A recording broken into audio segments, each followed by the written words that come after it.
বিসমিল্লাহির রহমানির রহিম। আসসালামু আলাইকুম। সবাই কেমন আছো? আলহামদুলিল্লাহ আমি অনেক ভালো আছি। আজকে একটা ইউনিক রেসিপি নিয়ে তোমাদের মাঝে হাজির হলাম। এই তো আমার এই কাবাব, এটা হচ্ছে মিষ্টি কুমড়ার কাবাব। তো আমি মিষ্টি কুমড়া কুচি কুচি করে কেটে ধুয়ে নিছি। তারপরে এখানে হলুদ, মরিচ, ধনিয়ার গুঁড়া, এই সামান্য সামান্য লবণ, আর হচ্ছে 2 টুকরা দারচিনি, 2টা এলাচ, এগুলা দিয়ে আমি সুন্দর মতো মেখে নেব। এই কাবাবটা খেলে না তোমাদের মনে হবে না এটা যে মিষ্টি কুমড়ার কাবাব। তো আমি ভালো মতো মেখে নিচ্ছি। তারপর আমি একটু আদা রসুন দিচ্ছি এখানে। আদা রসুন দিয়ে আবার মেখে নেব। তো এগুলো মাখানো শেষ হয়ে গেলে তারপর আমি চুলাতে বসে দেব। তো এই কাবাবটা মানে সচরাচর মানুষ খাইছে বলে এটা আমার মনে হচ্ছে না, এটা খুব ইউনিক একটা কাবাব। তা আমি চুলাতে দিয়ে দিছি, অফ ক্যামেরাতে দিয়ে দিছি। তো একটু সিদ্ধ হয়ে আসতেছে আস্তে আস্তে। আসলে ভিডিও বড় করতে চাই না, কারণ তোমরা ভিডিও একদম দেখতে চাও না ফুল ওয়াচ করে আমার ভিডিওগুলো দেখবা, নাইলে আমার ওয়াচ টাইম হচ্ছে না। কেন আমার ওয়াচ টাইম একদমই হচ্ছে না? কারণ তোমরা ভিডিও ফুল ওয়াচ করতেছো না, এই কারণে। তো বন্ধুরা, আমাকে একটু সাহায্য করবা, তোমরা সাপোর্ট করলে আমি অনেক দূর আগে যেতে পারবো। তো তোমরা আমার ভিডিওগুলো একটু ফুল ওয়াচ করে দেখবা। তো এখানে আমি এর ফাঁকে একটু ধনেপাতা আর কাঁচামরিচ কেটে নেব। তো এই কাবাবটা তোমরা যদি খেয়ে না থাকো অবশ্যই খেয়ে দেখবা, করে দেখবা, আমার রেসিপি মতো দেখবা, অনেক মজার। ফ্যামিলির সবাই কেউ বুঝতে পারবে না এটা যে মিষ্টি কুমড়ার কাবাব। তো আমার ধনেপাতা কাটা হয়ে গেছে। এখন আমি কাঁচামরিচগুলা কেটে নেব কুচি কুচি করে। তা আমি এখানে কাঁচা পেঁয়াজ ব্যবহার করব না, কারণ কাবাবের মধ্যে কাঁচা পেঁয়াজ ব্যবহার করলে কাবাবটা মজা হয় না, ফ্লেভারটাও কেমন জানি কাঁচা কাঁচা টাইপের থাকে পেঁয়াজের। এই জন্য আমি বেরেস্তা ইউজ করব। তো এতক্ষণ পর্যন্ত আমার বন্ধুরা যারা আমার ভিডিওটা দেখতেছো, একটা লাইক দিয়ে দিবা প্লিজ, কারণ তোমাদের একটা লাইকে আমার ভিডিওটা সবার মাঝে চলে যায়। তো আমার কাঁচামরিচ ধনেপাতা কাটা হয়ে গেছে। এখন আমি মিষ্টি কুমড়াগুলো হয়ে গেছে। এখন মিষ্টি কুমড়াগুলো আমি প্লেটে ঢেলে নিচ্ছি একটু ঠান্ডা হওয়ার জন্য, কারণ অনেক গরম। এগুলো একদম ঘুটনি দিয়ে ভালো মতো গুটে নিছি এই মিষ্টি কুমড়াগুলো। তো একটু ঠান্ডা হয়ে গেলে তারপর আমি এর ফাঁকে একটু পেঁয়াজ বেরেস্তা করে নেব। অনেক গরম, আমি ধরতে পারতেছি না।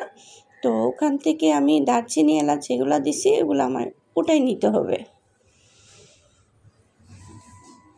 তো এগুলো বেছে বেছে আমি নিয়ে ফেলছি অবশ্যই।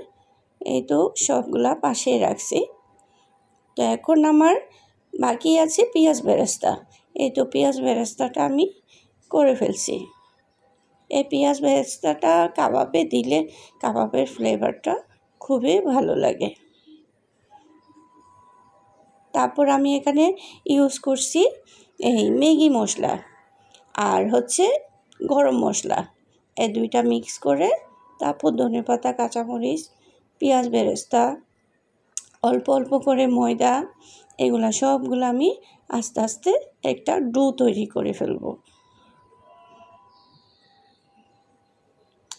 তো আমার ইউটিউবের বন্ধুরা যারা নতুন বন্ধু আছো, তোমরা আসলে ভুলে যাও কমিউনিটিতে লেটার লিখতে। আসলে কমিউনিটিতে লেটার লিখলে আমি প্রতিদিনে চেক করি আমার নতুন বন্ধু কারা আসছে। আমার একদিন পরে আমি ব্যাক দিই। তো তোমরা বিশেষ করে কমিউনিটিতে লেটার দিবা, বুঝছো? শুধু এই ভিডিওতে কমেন্ট করে গেলে হবে না, তোমরা মনে করে একটু কমিউনিটিতে লেটার দিবা। তারপর আমি সম্ভবত তোমাদের পরিবারে চলে যাব। তো আস্তে আস্তে আমার ময়দাগুলো সবগুলো মিক্স হয়ে যাচ্ছে। তারপর আমি 1 চামচ পরিমাণ কর্নফ্লাওয়ার দেব। কর্নফ্লাওয়ারটা দিচ্ছি আমি একটু মুচমুচে হওয়ার জন্য কাবাবটা। তা একদম সহজ এই কাবাবটা। আর কাবাবটা তোমার এই সাদা ভাতের সাথেও ভালো লাগবে, তোমার পোলাওর সাথে ভালো লাগবে। কাবাব জিনিসটা তো আসলে স্পেশাল। তো এই জিনিসগুলা মানে যে কোনো এই তোমার খিচুড়ি বলো, পোলাও বলো, সাদা ভাত বলো, সবগুলোর সাথেই খাওয়া যায়। তো আমার এই তো তেলের মধ্যে আমি কয়েকটা কাবাব দিয়ে দিছি অফ ক্যামেরা দিয়ে। তোমাদের সাথে আমি মানে বেশিক্ষণ গল্প করতে চাই না, কারণ আমার গল্প শুনলে তো খালি হবে না, তোমাদের তো কাজ আছে। তাই শর্টকাটে আমি আমার গল্পটা শেষ করতে চাই। তো কাবাবগুলো আস্তে আস্তে হয়েই যাচ্ছে। আমি অবশ্যই সরিষার তেলের মধ্যে ভাজতেছি, তো ওই জন্য ফেনা হয়েছে। তোমরা অবশ্যই সয়াবিন তেলের মধ্যে করতে পারো, সাদা তেলও আসলে করা যায়। তো আমার তো বাসায় আসলে মানে সরিষার তেলে খাওয়া হয়, এই জন্য সরিষার তেল দিয়ে আমি এগুলো ভাজতেছি। অলরেডি আমার কয়েকটা কাবাব হয়ে গেছে। আর ছোটো আছে অবশ্যই করবা এই কাবাবগুলা, যাতে ভিতরে ভালো মতো হয়ে যায়।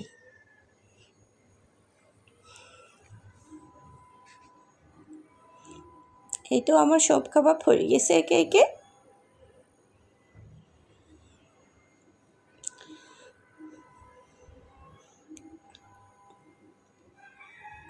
এই লাস্টের কাবাবটা আমার না ওটাতে অনেক কষ্ট হয়েছে, মানে কেমনে কি অবস্থা, মাঝে মাঝে না এরকম মানে কাবাব হলো মানে মিষ্টি নাস্তা বলো, যে কোনো নাস্তা ওটাতে অনেক কষ্ট হয়ে যায়। তো আজকের আমার রেসিপি এতটুকুই। কেমন লাগলো তোমাদের কাছে আমার রেসিপিটা আমাকে অবশ্যই জানাবা। ওকে, আল্লাহ হাফেজ।